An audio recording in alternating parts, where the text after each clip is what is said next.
মিয়ার আব্বা আম্মা আরো পরিবারের সদস্য যিনারা ছিলেন ইনারা ওই অসুখে আক্রান্ত হয়ে ইন্তেকাল করলেন, পর্দা করলেন। হুজুর দুলহা মিয়ার শৈশব 5-6 বছর বয়স, উনি একা হয়ে গেলেন, এতিম হয়ে গেলেন। হুজুর দুলহা মিয়া আলাইহির রহমাত ওয়া রিদওয়ানের আব্বা হযরতে সৈয়দ আব্দুল্লাহ আলাইহির রহমাত ওয়া রিদওয়ানের একটা দোস্ত ছিলেন, जिनार नाम हजरत मौलाना जहांगीर साहब किबला। হায়দ্রাবাদ শহরের মধ্যেই কোন এক জায়গাতে ওনার বাড়ি ছিল। উনি তাবারাক ওয়া তাআলা মুসাকে ওহির মাধ্যমে বললেন, গায়বী আওয়াজ দান করলেন, বললেন, এ মুসা তুমি আমাকে দেখতে পারবে? যেহেতু আল্লাহর পয়গম্বর, উনি জিদ করলেন, না মাওলা আমি দেখতে চাই। তো আল্লাহ তাবারাক ওয়া তাআলা নিজের খাস বান্দাগণের মনের আশা পূর্ণ করেন, ওনাদের কথা আল্লাহ পাক শুনেন। আল্লাহ বলছেন, মুসা তুমি যখন বলছো, তা আমি আমার নূরের একটা জ্যোতি সরিষার দানা সমপরিমাণ তুর পাহাড়ে প্রকাশ করছি। তুমি যদি ওই নূরের তাজাল্লি দেখতে পারো, সইতে পারো, তাহলে তুমি আমাকে দেখতে পারবে। মুসা নবী গেলেন 40 জন সঙ্গীকে নিয়ে, তুর পাহাড়ের নিচে 40 জন সঙ্গী থাকলো। আর হযরতে মুসা আলাইহিস সালাম উপরে গেলেন তুর পাহাড়ে।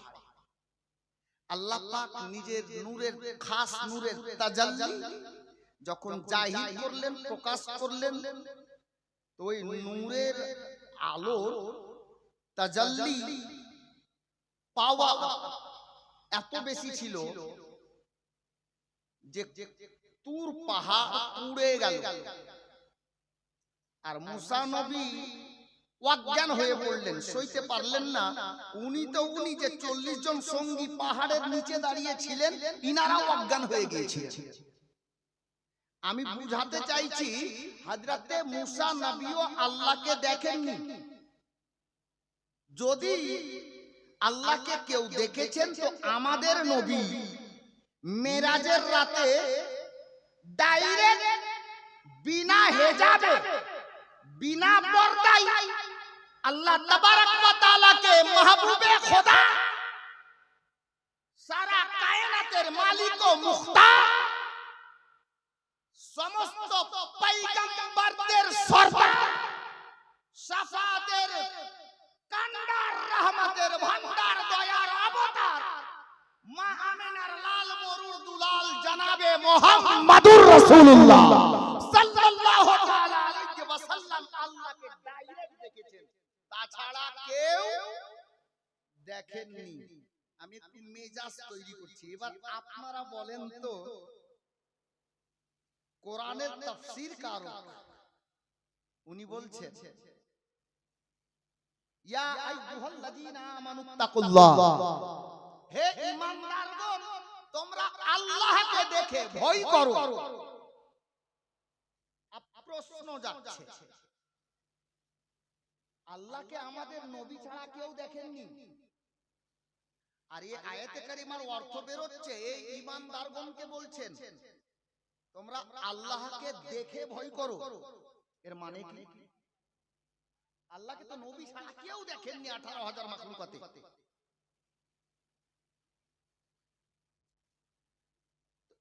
এই আয়াতে কারিমার বিস্তারিত যখন শানে নুজুল টিকা পড়তে যাবেন, তো মুফাসসিরগণ স্পষ্ট ভাষায় বুঝিয়েছেন,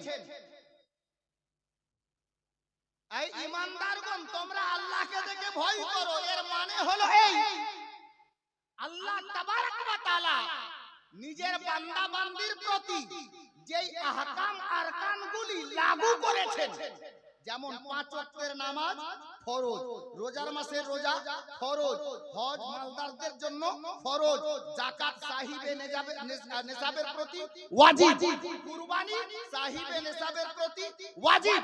আল্লাহ তাবারক ওয়া তাআলা যে হুকুমগুলো আমাদের প্রতি লাগু করেছেন, এটা মেনে নেওয়া, আদায় করে নেওয়ার নামই হলো আল্লাহকে দেখে ভয় করা। তাহলে আমরা তো বুঝে গেলাম আল্লাহকে দেখে ভয় করা মানে নামাজ পড়তে হবে, রোজা রাখতে হবে, হজ করতে হবে, যাকাত দিতে হবে, কুরবানি করতে হবে, হয়ে গেল। কিন্তু আল্লাহ তো ওখানে আবারও বলছেন, ওই আয়াতে কারিমার মধ্যেই বলছেন ওয়া কুনু মাআস সাদিকিন,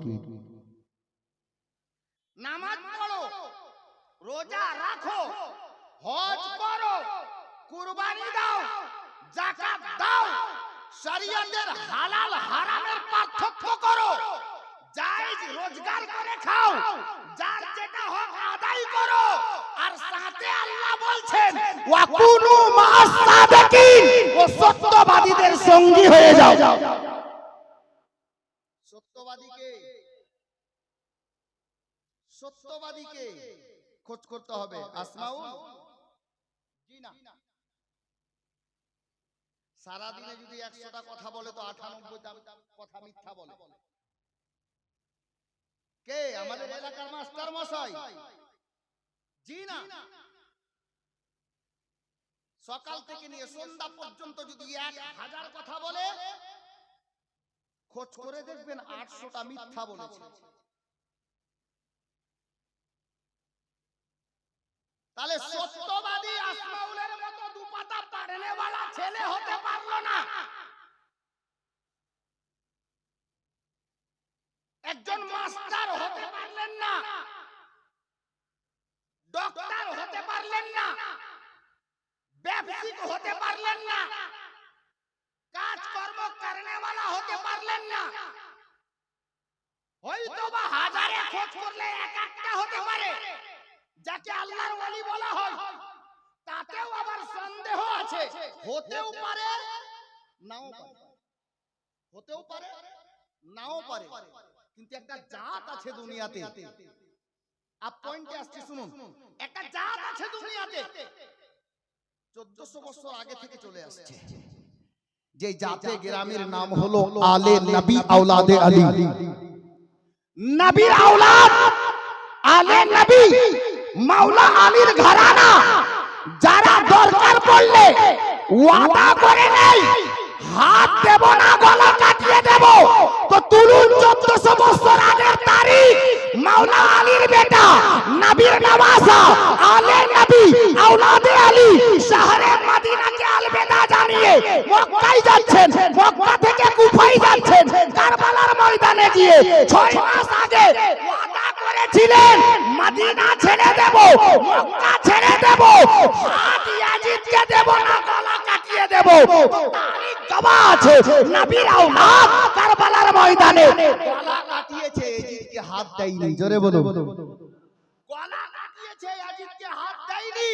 ওই যুদ্ধে জয় হয়েছিল ৭২-এর ২২,০০০-এর নয়। আব্দুল্লামে কালিলি চলে আসলো সিলসিলার কথা।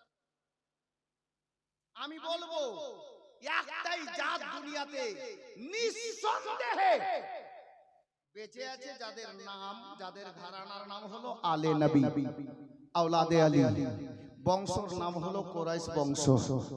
বিরাদার, ওনারা দরকার পড়লে ছেলের কুরবানি দেবে, ঈমান যেতে দেবেন না। আব আসুন সিলসিলা দিওয়ানা পড়ি, ফাতওয়া লাগছে লাগু, পড়ে দি। জলনে वाला हमेशा जलेगा। তাহলে আপনি নিজের কাজ বন্ধ করে দিবেন না? যদি কেউ জ্বলে তো আলে নবীর গোলামি ছেড়ে দিবেন? ছাড়লে নষ্ট হয়ে যাবে। আলে নবীর গোলামি ছেড়ে দিলে নষ্ট হয়ে যাবে। হযরতে উমরে ফারুকের তারিখ याद আসছে। উমরে ফারুক কার নাম? নবীর গোলামের নাম, আলে নবীর প্রেমিকের নাম। अब তারিখটা আগে শুনে নেন। হযরতে উমরে ফারুক রাদিয়াল্লাহু তাআলা যখন সিদ্দিকে আকবর পর্দা করলেন, ইন্তেকাল করলেন, তারপর খেলাফত এলো হযরতে উমরে ফারুক আজমের নিকটে। উমরে ফারুক কেমন জালালি ছিলেন, কেমন বাদশা ছিলেন। উমরে ফারুককে দেখে ইবলিস শয়তান রাস্তা থেকে পালিয়ে যেত। উমারে ফারুক ওনার নাম। রাস্তা ছেড়ে পালিয়ে যেত, যে নবীর গোলাম উমার বেরিয়ে গেছে, পালাও রাস্তা ছেড়ে। ইবলিস পর্যন্ত পালিয়ে যেত। হযরতে উমর একদিন নিজের সভায় ঘরের দরজা বন্ধ আছে। বাপ শুনেন, বড় তারিখী কথা আছে, ইতিহাসের পাতায় লেখা আছে। হযরতে উমর নিজের সভায় বসে আছেন, আলোচনা চলছে দ্বীন ইসলামের। উমরের একজন ছেলের নাম হযরতে আব্দুল্লাহ ইবনে উমর। মনে রাখ, বিউটির বাপ গল্প করিস না, শুন, আমি জীবনী গাইছি না, তারিখ বলছি। হযরতে আব্দুল্লাহ ইবনে উমর, উমরের ছেলের নাম আব্দুল্লাহ। হযরতে আব্দুল্লাহ উনি বাড়ি থেকে বেরিয়ে আসলেন, আব্বার সঙ্গে কিছু দরকারি কথা আছে। বাপ বেটার হতে পারে, পারিবারিক কিছু আলোচনা তো থাকতে পারে, বা কিছু দরকার পড়তে পারে। আপনি বাড়ি থেকে বেরিয়ে দোকানে এসে বসে আছেন, আপনার 5 বছরের বাচ্চা, মাকে বলছে পয়সা দাও, মা বলছে আমার কাছে নাই বেটা, তোর বাবা বাইরে আছে, বাচ্চাটা কি করবে? মা যদি বলে দেয় যা ডাক্তারের দোকানে বসে আছে, তো বাচ্চা তো ঠিক বেরিয়ে সোজা ওখানেই যাবে, বাড়ি থেকে গিয়ে আব্বাকে বলবে আব্বা পয়সা দাও, কুরকুরি নিব। বাচ্চা। হযরতে উমর নিজের আদালতে বসে আছে, আর হযরতে আব্দুল্লাহ ইবনে উমর বাচপানা কোচি ছিলেন। উনি বেরোলেন, আব্বা বাড়িতে নেই, আব্বার আদালতে যাচ্ছেন। গিয়ে দেখছেন ঘরে দরজা বন্ধ। হযরতে আব্দুল্লাহ ইবনে উমর বাবার ঘরে দরজায় গেছেন, কিন্তু সাহস হচ্ছে না দরজায় আওয়াজ দিতে। বেটা সাহস হচ্ছে না দরজায় আওয়াজ দি আর ভিতরে যাই। কি করলেন? ভয়ে আব্বাকে ডাক না দিয়ে দরজার বাইরে বসে গেলেন। আলোচনা চলছে ভিতরে।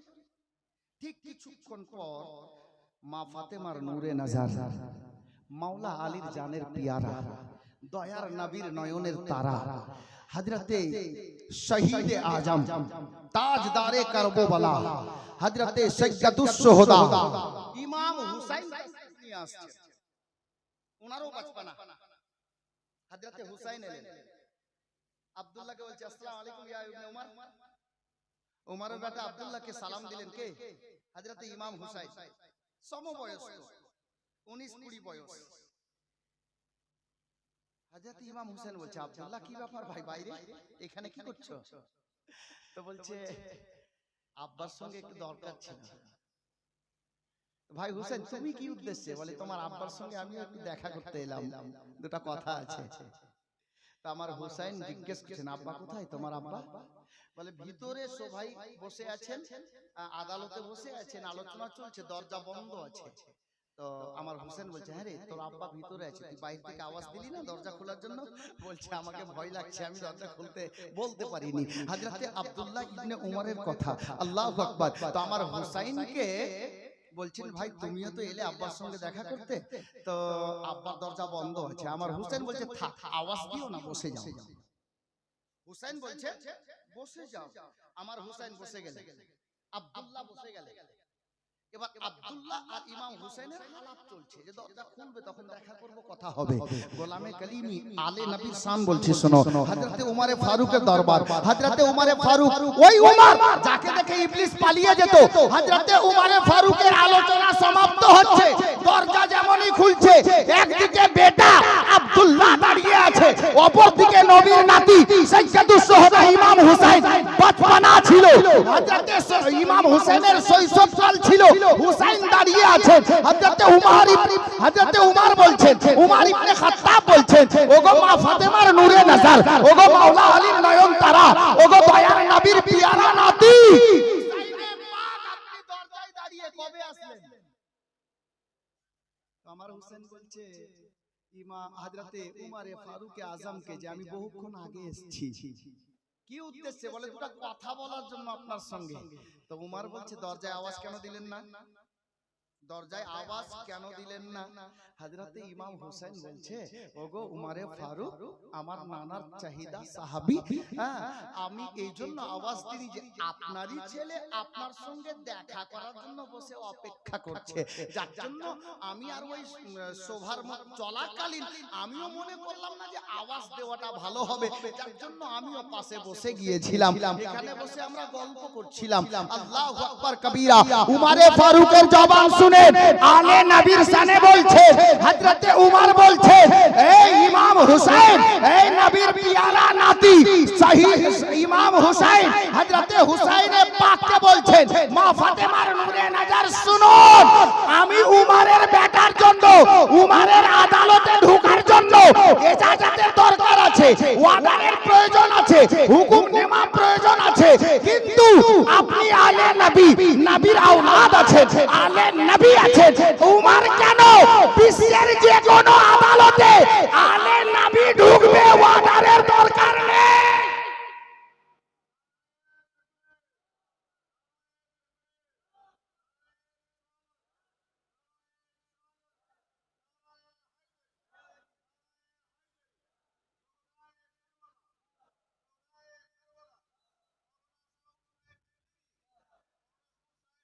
হযরতে উমরে ফারুক আযম রাদিয়াল্লাহু তাআলা সারা জগৎকে এটাই শিক্ষা দিচ্ছেন, আমিরুল মুমিনিন হয়ে, হযরতে কেরামি উম্মতে মুহাম্মাদির একজন রাহবার হয়ে, খলিফা হয়ে, যে আলে নবীর জন্য পারমিশনের দরকার নাই, আলে নবীর শান আল্লাহ এত উঁচু করেছেন, যাদের তাজকিরা আল্লাহ কোরআন পাকে করে দিয়েছেন। জোরে বলুন সুবহানাল্লাহ। হযরতে কেরামি, আমি সিলসিলার কথা বলতে চাইছিলাম। সিলসিলা সিলসিলা বলছি তো কিছু লোকের ভিতর খারাপ হয়ে যাচ্ছে। এ বাবা, সিলসিলা শুনুন, সিলসিলার ফাজিলাত দেখুন। কারবালার জীবনী তো আমরা শুনে শুনে পেকে আছি, বাচ্চারাও মুখস্থ করে রেখেছে। 1400 হিজরি পেরিয়ে গেছে, প্রায় 1400 বছর পূর্বে 10ই মুহররম শুক্রবারের দিন জুমার টাইমে ইমাম হুসাইন জামে শাহাদাত পান করেছেন। সকলের জানা তারিখ, প্রত্যেক রাইটার একই কথা লিখেছেন। গলায় ছোরা চালিয়েছিল খুলি বিন ইয়াজিদ, কিংবা বেশিরভাগ রাবির মত সীমার পাপী। ইমাম হুসাইন ইমাম মুসলিমের খাত অর্থাৎ চিঠি, যাকে পত্র বলে, পাওয়ার পর মক্কা থেকে কুফায় যাচ্ছিলেন। উনি রাস্তাতেই ছিলেন, ইমাম মুসলিমকে কুফার পাড়ার শেষে দালানের ছাদের উপরে নিয়ে গিয়ে জাল্লাদকে দিয়ে আমার ইমাম মুসলিমকে শহীদ করে দেওয়া হয়। জীবনীতে শুনেছেন। রাস্তার মধ্যে ইমাম হুসাইনকে কুফাতে ঢুকতে দেবে না বলে ওবাইদুল্লাহ ইবনে জিয়াদ একটা সৈন্যর দল গঠন করে ওই দলের নেতা বানালো একটা লোককে, যার নাম কিতাবের পাতায় হুর। জীবনীতে শুনেছেন না? হুর। এই এই পিঙ্কির বাপ, এদিকে দেখ, ভালো লাগছে না? তুই বাড়ি যা, গল্প করিস না। আমি দুনিয়াবি গল্প করছি না, যদিও তোদের পাড়ার ছেলে। আমি তারিখে কারবালা বলছি আর সিলসিলার ফাজিলাত বলছি। শোনো, হুর নামক লোকটা আমার ইমাম হুসাইনকে রাস্তায় ঘিরে নিল, কুফাতে ঢুকতে দিল না। আমার হুসাইনে পাক বললেন যে একটা কাজ করো, যখন কুফাতে যেতে দেবে না, আমি তো এমনি আসিনি, তোমরা চিঠি লিখে ডেকেছো, আমি যেখান থেকে এসেছি ওখানে ফিরে যাই। হুর বলল যে না, ওখানেও যেতে দেওয়া হবে না। বিপরীত একটা রাস্তা ধরে আমার হুসাইনে পাককে নিয়ে গেল, যে ময়দানটার নাম হলো কারবালা। ওই কারবালার ময়দানে ইমাম হুসাইনকে মুহররম মাসের ক তারিখে হাজির হয়েছিলেন কারবালাতে জানেন? জীবনী শুনেছেন না? কত তারিখে জি? একটাও লোক বাদ নেই যে জীবনী শুনেনি। আপনারা তো বলবেন তারিখ পড়ছেন, বই পড়ছেন, ইমাম সাহেব উত্তর বলে দিয়েছে। আমি এখান থেকে উত্তর চাইনি, আপনাদের মধ্যে থেকে উত্তর চেয়েছিলাম। আমার থেকেও তো বেশি জানে, কারণ মুফতি সাহেব, ঠিক না? কত দরদ, বলছে হেল্প করছি, সহযোগিতা করছি। মুক্তাদি তো সব ইমাম মুক্তাদি, ওটা মসজিদে হাজরাত, এখানে না জি, ইমাম মুক্তাদি মসজিদে হাজরাতে গেরামি। যাকগে মোহাব্বত আল্লাহ পাক কায়েম রাখুক। ইমাম সাহেব ভালোবাসাই বলেছেন। বেরাদরানে ইসলাম, হুসাইনে পাক কারবালার সরজমিনে পৌঁছালেন মুহররম মাসে। নকল নিয়ে তো পাস করবে হাজরাতে গেরামি 2 তারিখে। আচ্ছা, ইমাম হুসাইনকে মক্কায় ফিরে যেতে দেওয়া হলো না, আর কুফাতে ঢুকতে দিল না। যে দলের নেতা হয়েছিল এজিদি সৈন্যবাহিনী, ওবাইদুল্লাহ ইবনে জিয়াদের তরফ থেকে যে কাফেলাটা দলটা এসেছিল হুসাইনকে রূপার জন্য, ওই দলের নেতা কে ছিল? জোরে বলুন। হুর। শিখো, বলতে শিখো। এই না বলে বলেই তো লোক ঘাড়ে চেপে যাচ্ছে। বলতে শিখো। হুর। আমার হুসাইনকে কারবালায় নিয়ে গিয়ে নামতে বাধ্য করলো হুর। 22,000 সৈন্য বাহিনীর মধ্যে একটা সৈন্য এজিদি সৈন্য, যার নাম হুর। আর দ্বিতীয় মুহররমে, মানে মুহররম মাসের 2 তারিখে হুসাইন কারবালায় পৌঁছালেন। 7 তারিখে ফুরাত নদীর পানি বন্ধ হলো। হুসাইন এবং হুসাইনের আহলো আয়াল দিওয়ানারা পানি নিতে না পারে, যার জন্য ফুরাত নদীতে 500টা সৈন্য দিয়ে পাহারাদার লাগিয়ে দিল। 500টা সৈন্য, 72টা লোক পানি নিতে না পারে, যার জন্য 500টা সৈন্য। তাদেরকেও ভয় আছে যে হযরতে ইমামে কাসিম 19 বছরের জওয়ান আছে না, যদি এক কাতরা পানি কাসিমের হুলকুমে চলে যায় 22,000 না 22 লক্ষ ফেল হয়ে যাবে। কারণ হযরতে ইমামে কাসিমের দেহের মধ্যে হযরতে হাসানে মুজতাবার পবিত্র খুন বিরাজমান আছে, মাওলা আলীর পোতা আছে, শেরে খোদার নূরে নজর আছে। হযরতে গেরামি আমার ইমাম হুসাইন রাদিয়াল্লাহু তাআলা আনহু আশুরার রাত যখন গত হলো, আমি সামটাচ্ছি কথাকে, সিলসিলার উপকার বলছি ভাই। গোলামে কালিমি যে কোন সিলসিলার আছে, যদি সিলসিলার দরদ আছে, কসম খোদার চুপ থাকতে পারবেন না। পয়েন্টটা নোট করিয়েন, দরকার পড়লে আপনি কাল কিতাব খুলে পড়িয়েন, না পারবেন তো ইমাম সাহেবের কাছে মসজিদে গিয়ে বুঝিয়েন। হযরতে গেরামি আমি বলতে চাইছি, হুর নামক লোকটা আমার হুসাইনকে কারবালায় নামিয়েছে এনে, এখন এই হুর আছে এজিদি দলের মধ্যে। মুআজ্জাজ মুহতারাম 10ই মুহররম সকাল বেলাতে হুসাইনে পাক সর্বপ্রথমে কারবালার ময়দানে গেলেন। কারবালার ময়দানে দাঁড়িয়ে হুসাইনে পাক খুতবা দিলেন। আমার হুসাইনের বক্তব্য 22,000 সৈন্য এজিদি সৈন্য বাহিনী শুনতেছে। মুআজ্জাজ মুহতারাম তারিখ গওয়া আছে, আজও তারিখে লেখা আছে যে হুর নামক লোকটা 22,000 সৈন্য বাহিনীর মধ্যে একটা সৈন্য এজিদি দলের মধ্যে রয়েছে। সবার চোখে তো পানি ছিল। হযরতে ইমামে পাকের বক্তব্য শ্রবণ করে হুরের অন্তর গলে গেল। হযরতে ইমাম হুসাইনকে আল্লাহু আকবার এত দিলে জায়গা দিয়ে দিলেন। হযরতে হুর আপনার কি করলো? হুর 22,000 সৈন্যকে ছেড়ে দিয়ে, ওদেরকে দলকে ছেড়ে দিয়ে দৌড় দিয়ে এসে আমার হুসাইনের কদমে পড়ে বলছে, আকা হুসাইন, যা করেছি ভুল করেছি, ক্ষমা করুন, আপনার গোলামিকে কবুল করুন। জোরে বলুন। 22,000 সৈন্যকে ছাড়লো, পয়েন্ট নেন, 22,000 সৈন্যকে ছাড়লো, হুসাইনের দলে এলো হযরতে গেরামি। বিরাদরানে ইসলাম, ওই হুর যে হুসাইনকে কারবালায় নামতে বাধ্য করেছিল এজিদির সৈন্য দলের মধ্যে থেকে, এজিদির দলের মধ্যে থেকে দলের নেতা হয়ে এসেছিল।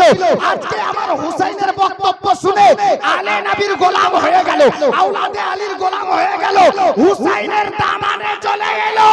তো হযরতে হুরকে আহলে সুন্নাত ওয়াল জামাতের সমস্ত উলামায়ে আহলে সুন্নাত জান্নাতি বলে ঘোষণা করেছে। কখন বলবেন? জোরে বলুন। হুর ইয়াজিদি দলে ছিল, জাহান্নামীদের মধ্যে ছিল। হুসাইনের গোলাম গেল, নবীর ছায়াতে চলে এলো, হযরতে হুর জান্নাতে যাওয়ার রাস্তা পেয়ে গেল। হযরতে হুর জান্নাতে যাওয়ার রাস্তা পেয়ে গেল। এ বাপ, ই তো ছিল গায়রের মধ্যে, বাতিল ফিরকার মধ্যে। কালমা তো নবীরই পড়েছিল, কালমা নবীরই পড়েছিল, কিন্তু ছিল ভুল পথে। আলে নবীর দামানে চলে এলো তো হুর জান্নাতে যাওয়ার রাস্তা পেয়ে গেল।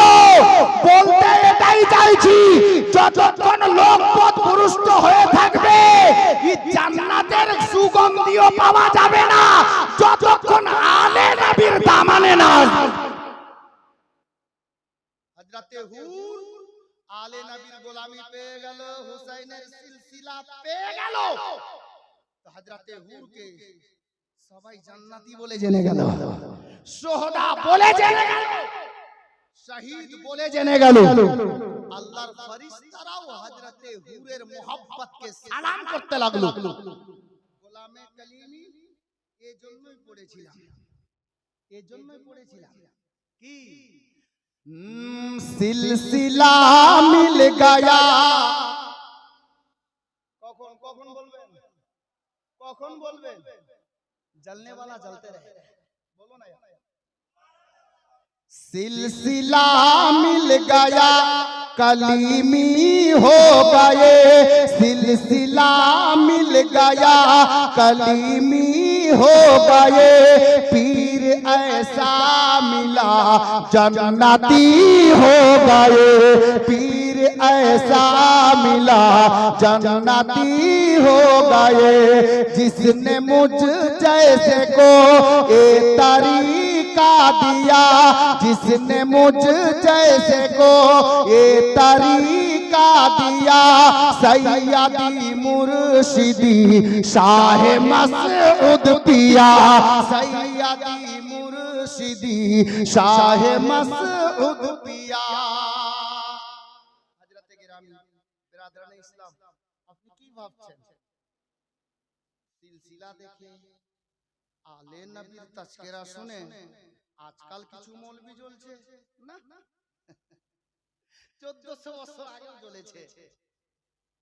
এরকম মাথাতে টুপিওয়ালা, গায়ে জুব্বাওয়ালা, নবীর আনা কোরআন পড়নে वाला, নবীর আনা ইসলাম কবুল করনে वाला, কারবালার ময়দানে আলে নবীর গলাতে ছুরা চালিয়েছিল।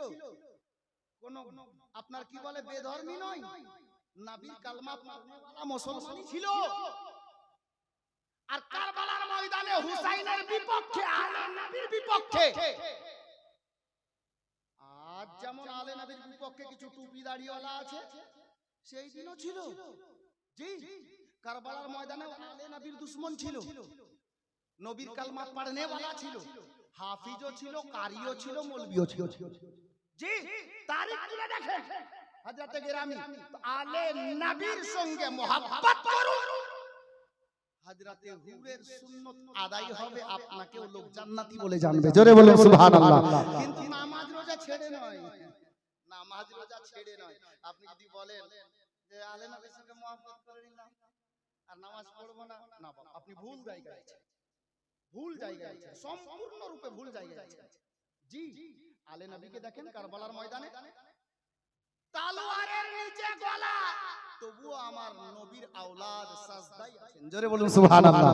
হুসাইন ইবনে আলী গলার প্রতি তলোয়ার লেগে আছে গলার উপরে, আমার হুসাইন তখনও সাজদাতে আছেন। সারা জগৎকে এটাই বলে দিচ্ছেন, এই আমার নবীর চাহনে ওয়ালারা, এই আমার নবীর দিওয়ানারা, এই হুসাইনকে ভালোবাসনে ওয়ালারা, হাজার মুসিবত চলে আসুক, গলা কেটে যাক না কেন, নামাজ ছাড়িও না, নামাজ ছাড়িও না। আমার নবীর আওলাদ এটাই আমাদেরকে শিক্ষা দিয়ে গেছেন। বিরাদরান ইসলাম, মুআজ্জাজ ও মুহতারাম, বুঝতে পেরে গেছেন যে সিলসিলার অন্তর্ভুক্ত হলে লোক আপনাকে প্রেমিক বলে জানবে, জান্নাতি বলে জানবে। হযরতে হুরের মতো ইশক জজবা তৈরি করুন, ইনশাআল্লাহ তাআলা কামিয়াব আপনিও হবেন। এরকম দেওয়ার মতো দলিল তো অনেকটা আছে, ওদিকে যাচ্ছি না। দুলহা মিয়ার উরুসে এসেছেন, দুলহা মিয়া কে ওটা জানতে হবে। দুলহা মিয়া আলাইহির রহমা, ওনার আসল নামটা হলো মোহাম্মদ হুসাইন। উর্ফ দুলহা মিয়া, লাকাব দুলহা মিয়া। ওনার বাবার নাম হযরতে সৈয়দ আব্দুল্লাহ আলাইহির রহমাহ। দুলহা মিয়ার আব্বার নাম। ওনার বাড়ি দক্কান শহর, হায়দ্রাবাদ। আমি মনে করছি হয়তো শুনেননি, কটা কথা বলছি শুনুন। হযরতে মোহাম্মদ হুসাইন উর্ফ দুলহা মিয়া, আপনি চিন্তা করবেন যে উনার বাড়ি যখন হায়দ্রাবাদে, তো উনি কাটরাতে কিভাবে আসলেন? জানার মন চাইছে কি? উনি কিভাবে আসলেন? আমি সংকীর্ণ আকারে অল্প করে বলছি। হযরতে মোহাম্মদ হুসাইন উর্ফ দুলহা মিয়া আলাইহির রহমান, উনার বাচপানা ছিল 5-6 বছরের বাচ্চা। পূর্বে একটা অসুখ আসতো, আমি দেখেছি ছোট্টবেলায় আমাদের বিভিন্ন এলাকায় একটা অসুখ আসতো যেটাকে কলেরা বলে। যেই গ্রামে ঢুকতো ওই গ্রামের লোক খুব ইন্তেকাল করতো, মারা যেত। মানে ওই অসুখ যাকে ধরে নিত ও আর বাঁচতো না। অনুরূপ এই ধরনের একটা অসুখ হায়দ্রাবাদে তখন এসেছিল। তো হুজুর দুলহা মিয়া আলাইহির রহমান উনি কোচি ছিলেন, 5-6 বছর বয়স। হযরতে দুলহা মিয়া আলাইহির রহমাত ওয়া রিদওয়ান, এই ওনার পরিবার বর্গের যিনারা ছিল ওই অসুখে আক্রান্ত হয়েছিলেন, আর পরিবারের সমস্ত সদস্য ওই অসুখেই ইন্তেকাল করে গিয়েছিলেন। উনার চাচা যিনারা ছিলেন আর আত্মীয় যিনারা ওখানে ছিলেন, উনারা উনাদের বংশগত প্রপার্টি পাকিস্তানে থাকার জন্য উনারা ওখান থেকে চলে গিয়েছিলেন পাকিস্তান এই অসুখের ভয়ে। আর হযরতে দুলহা মিয়ার আব্বা আম্মা আরো পরিবারের সদস্য যিনারা ছিলেন, ইনারা ওই অসুখে আক্রান্ত হয়ে ইন্তেকাল করলেন, পর্দা করলেন। হুজুর দুলহা মিয়ার শৈশব 5-6 বছর বয়স, উনি একা হয়ে গেলেন, এতিম হয়ে গেলেন। হুজুর দুলহা মিয়া আলাইহির রহমাত ওয়া রিদওয়ানের আব্বা হযরতে সৈয়দ আব্দুল্লাহ আলাইহির রহমাত ওয়া রিদওয়ানের একটা দোস্ত ছিলেন, जिनार नाम हजरत मौलाना जहांगीर साहब किबला। হায়দ্রাবাদ শহরের মধ্যেই কোনো এক জায়গাতে ওনার বাড়ি ছিল। উনি দেখলেন পরিবারের সবাই তো ইন্তেকাল করে গেছে, যার জন্য ওই মোহাম্মদ হুসাইন উর্ফ দুলহা মিয়াকে উনি নিজের দোস্তের ছেলে হিসাবে, এতিম ছেলেকে, লোকটা বড় দিলদার ছিলেন, আশিক ছিলেন, আলে নবীকে খুব ভালোবাসতেন, যার জন্য উনি কি করলেন, উনি মোহাম্মদ হুসাইন উর্ফ দুলহা মিয়া আলাইহির রহমাত ওয়া রিদওয়ানকে নিজের বাড়িতে নিয়ে চলে গেলেন। দুলহা মিয়ার সামনে যারা উল্টো পাল্টো বলে আমি তাদেরকে বলছি, শোনো, দুলহা মিয়ার রুতবা তুমি কি বুঝবে? হযরতে সাইয়্যিদানা কাসিম আলী কালিমি আলাইহির রহমাত ওয়া রিদওয়ান, জিনার পীর ও মুর্শিদ দুলহা মিয়ার পীর, উনি আল্লাহর বরগুজিদা বান্দা, আলে নবী, আওলাদে আলী।